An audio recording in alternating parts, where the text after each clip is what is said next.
As we head into the midterm elections, Joe Biden is ramping up his attacks on so-called MAGA Republicans. Democrats are looking to keep control of Congress at the same time. Now, they're using new powers of the IRS and its massively expanded budget to target conservatives as well as Christian ministries. Family Research Council is just one such group. It's now under attack by the federal government.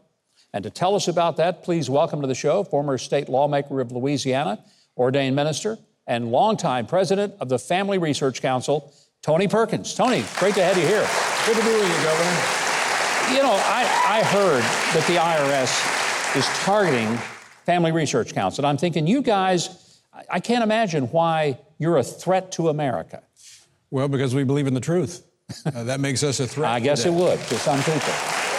We had just recently 40 Democrats called upon the Secretary of the Treasury and the IRS Commissioner to investigate the Family Research Council and our tax status. Now, that's not new.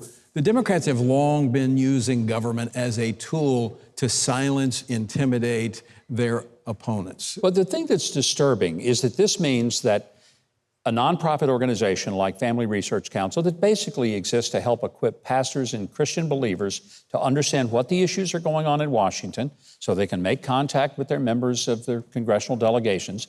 You then have to spend donor dollars. You have to spend a whole lot of time dealing with all of the government agents who come in and demand to go through all of your records. Right. So it's a distraction as much as anything. Well, it's a distraction for us. It's costly for us, but it's an intimidation to others. It's basically saying, look, if you don't want to go through what they're going through, you need to be quiet, not oppose our agenda. Governor, the bottom line is the reason groups like ours are targeted is because we work to shape that public policy in Washington from a biblical perspective. We still believe there's truth. We believe that the Bible is true. It was good enough for the founders to build a nation upon. Yeah. We believe it's good enough to govern a nation by today. Absolutely. And Tony, I would say not that it's a pleasure, but it's a real compliment that they've targeted FRC. If you weren't effective, they wouldn't care. But this is still a very disturbing trend that we're seeing. It won't get better with 87,000 new agents. You're absolutely right. This is a harbinger because with all of these new agents, I mean, they're not going to be checking tax stamps at the border. Yeah. They are going to be knocking on the doors of law-abiding citizens who oppose this administration. Look, you know, you read through history and you wonder, how does a country become totalitarian? Yeah. We're watching it. Yeah, we are. And what we have to do as Christians is that we have to be involved in elections. You talked about it in your opening. Yeah. We have to overwhelm their corruption. We have to overwhelm their intimidation at the polls and not be intimidated. The president's speech last week, you know, instead of playing Hail to the Chief, they should have been playing Highway to Hell. When you look at it. What a perfect song that would have been for that speech. That was about, you've been in politics a long time. Yeah. You had the door to your office nailed shut. Yes, I did. You know the tactics they use. That was a voter suppression speech last week. Yeah. The president was trying to intimidate every one of you and all of your viewers, saying you don't want to be tagged as one of those MAGA Republicans because the IRS may come to your house. And we cannot give in to the bullying of the president or anybody else who's trying to steal our freedom here in America.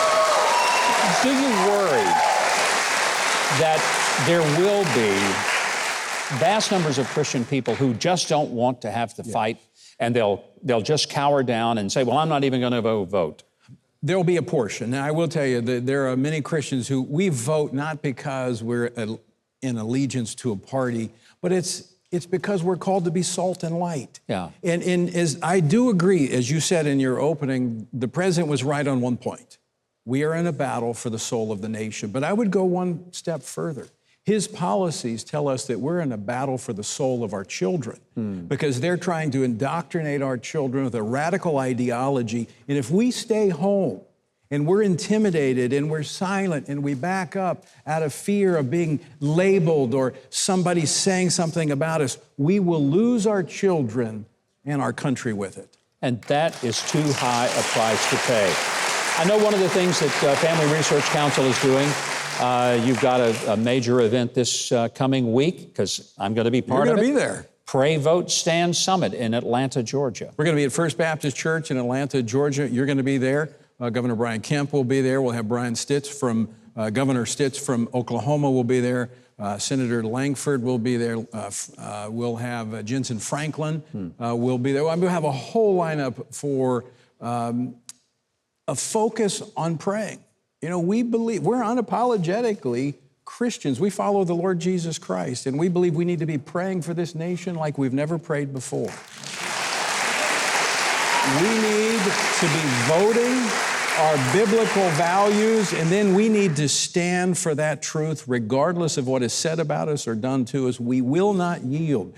We have to commit that we will never wave a white flag as long as we have breath and we're on this. 100%. It's one of the reasons that I love what the Family Research Council does. It's a credible, valid, very extraordinarily important institution in our country. So check out Family Research Council online. To make sure that it's easy for you to find them, all you got to do is go to the website Huckabee.tv. We have a link directly to FRC and also information about the conference this week.